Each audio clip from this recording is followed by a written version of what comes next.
grew up with opticians for parents when I grew up, and basically my thing was I actually grew up thinking glasses were boring, believe it or not, with opticians for parents, and I thought the whole job of maybe being an optician was a bit bland. I don't like the idea of a normal 9 to 5. And basically, I used to have a pop band, you know, had a pop career, had songs in TV shows in America, and then basically when I split up with my band, and I was just in between things, my parents, their dispensing optician had left, but he basically pitched the idea of if I became qualified to be an optician, that I could do what's called locuming, and therefore I could have a flexible career around my music. And basically what happened was, he then put me in charge of choosing the frames for the store for my parents' optician, and so what happened was, I was like, right, we need more exciting frames, right? And so I ended up sort of researching and kind of looking online, and then I discovered a brand called Teo from Belgium, who I thought was really, really cool. Yes. And then I was like, oh my god, and then I started traveling to the trade shows, you know, like Sulmo and Mido. I was like, oh my god, this glass is made out of like vinyl records, glass made out of leather, out of coffee beans,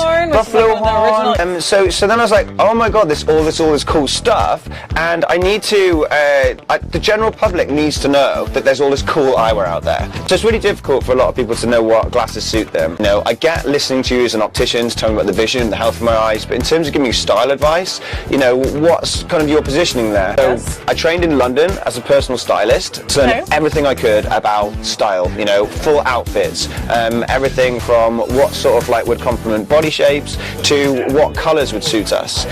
So I learned about colour analysis, which I think is truly transformative for a lot of people. And obviously they always say with colour analysis that it makes a greater impact the closer it is to your face. So I was like, well, glasses are on your face. So I was like, so I had this whole concept of being a personal stylist, but specifically for eyewear. The rest of the outfit specifically for eyewear. And colour analysis was one part of that I pulled into my process.